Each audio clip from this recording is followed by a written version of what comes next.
presentar-vos ara la conferència del doctor Josep Martí.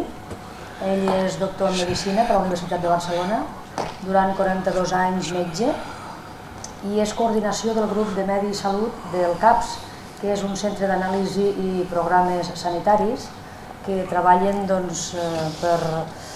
per ajudar a diferents col·lectius no administratius i poder estar al cap de... poder estar informats de totes aquestes qüestions que no en tenim massa informació, com és la contaminació del medi i dels aliments, que és del que ens ve a parlar avui. L'epidèmia invisible, no, doctor? Doncs endavant, quan vulgui. Moltes gràcies per haver-me convidat en aquesta fira vostra per parlar del que jo una mica sé. Jo soc del Centre d'Anàlisis i Programes Sanitaris. Aquí teniu la web del CAPS per si voleu remenar-la, i en allà hi ha molta més informació del que jo podré dir avui aquí, en 3/4 d'hora. El més interessant després serà que feu preguntes o qüestions o dubtes. El CAPS, que som una ONG, una organització no governamental que treballem des de fa 30 anys en formació de ciutadans, amb assessorament a associacions, entitats, amb sensibilització sobre un model de salut integral, no medicalitzant la vida, no donant fàrmacs per tot, etc. I jo porto el tema de medi ambient i salut, i recentment també porto temes d'enfrontar-nos a les retallades indiscriminades del sistema públic de salut. Amb aquesta responsabilitat de medi i salut, durant 2 anys, el 2010 i el 2011, hem fet 2 informes que estan penjats a la web sobre contaminació del medi i salut. Hem fet 2 informes a demanda del Consell Assessor pel Desenvolupament Sostenible de Catalunya, que és un organisme governamental de la Generalitat. Era l'època del tripartit, 2010 i 2011, que ens van demanar veure el medi ambient des d'una altra mirada. Normalment està vist des de la biodiversitat, el paisatge, les aigües, l'energia. Doncs ens van demanar feu una mirada des del punt de vista de la salut sobre el medi ambient. Per tant, la contaminació, el primer informe parla de contaminació atmosfèrica, contaminació química, radiacions, i el segon informe, del 2011, parla també de contaminació atmosfèrica, de radiacions no ionitzants, que és un tema que està sorgint, telefonia mòbil, bifis, etc. I també d'alimentació i salut, que és una mica el resum que jo faré ara aquí de l'informe aquest que està penjat a la web més extensament.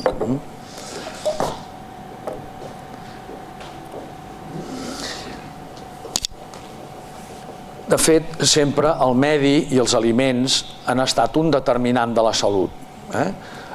Teníem més bona salut si teníem més accés en els aliments, en els aliments sans, nutritius, equilibrats. El que passa és que això s'ha anat complicant, com veurem després, sobretot a partir de l'anomenada Revolució Verda, la postguerra.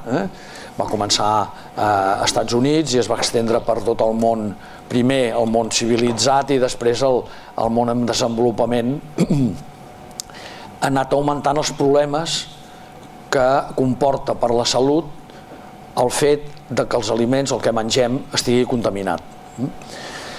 Ha anat augmentant els combustibles fòssils, la utilització de combustibles fòssils, el trànsit, la producció d'energia en la indústria, els altres tipus de combustibles. En aquest moment s'està cremant en les cementeres de Catalunya residus urbans que són molt tòxics, biomassa. Hi ha 15 grans projectes de producció d'energia elèctrica a partir de la crema de biomassa, entesa no com a recuperació forestal, sinó com a cultius energètics, cultivar per cremar, hipotecant terres i aigües productives per aliments, i a més s'entén per biomassa fangs de depuradora, pneumàtics, etc. I la pròpia, avui ho veurem, la pròpia producció industrial d'aliments és un risc per la salut importantíssima.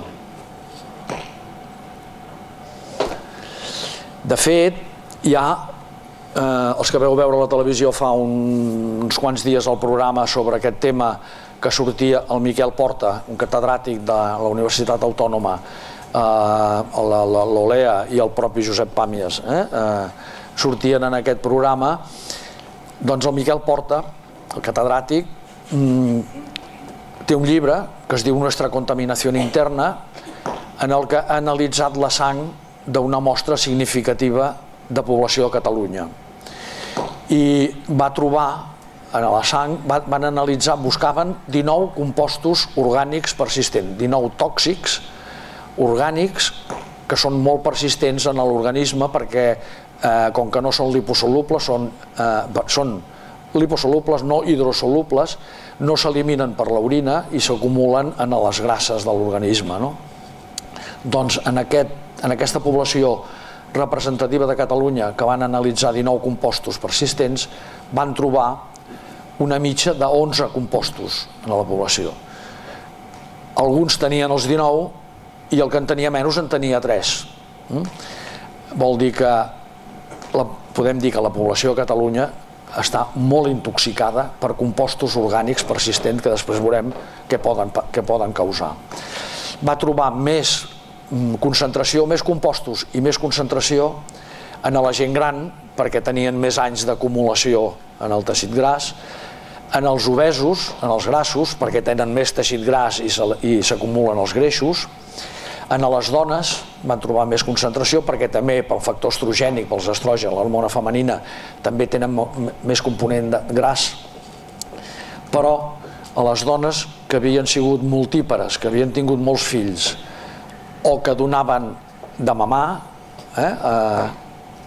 tenien menys concentració. Amb la qual van deduir que aquestes dones es havien depurat a través del fetus, havien passat els tòxics en el fetus.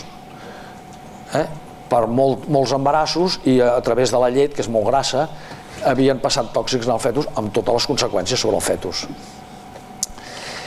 I també en l'enquesta que van passar, l'enquesta de salut que van passar en l'extracció de sang, van trobar que es podia dir que fins al 85 o 90% 95% inclús d'aquesta contaminació entrava pels aliments, entrava via digestiva.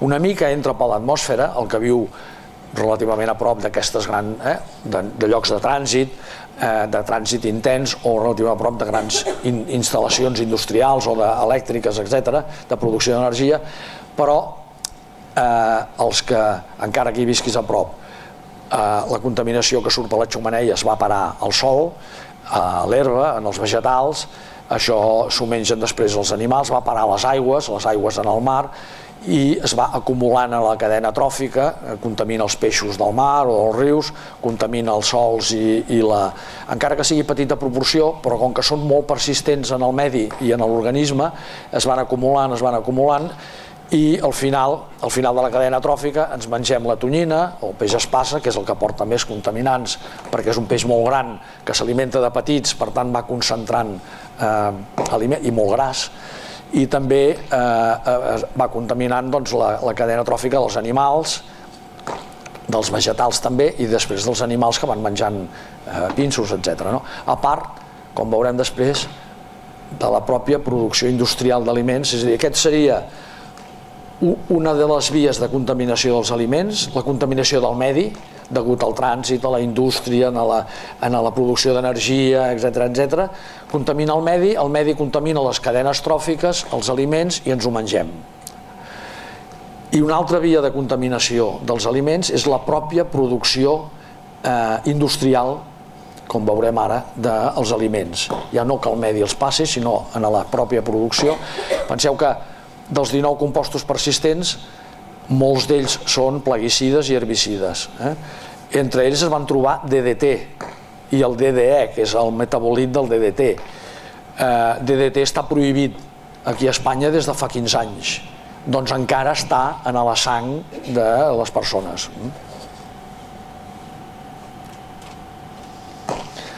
De fet, això està penjat a la web del Departament de Salut, hi ha un estudi de la contaminació a la dieta a Catalunya, de la Generalitat, diu els compostos orgànics persistents, els COPs, es troben en concentracions més elevades en el peix i el marisc, sobretot els peixos grans i grassos, el peix espasa i la tonyina. Per això ara es recomana que no mengin tonyina ni peix espasa les embarassades o els nens molt petits, perquè els contaminants, alguns d'ells són neurotròfics i afecten el creixement o el desenvolupament del nen.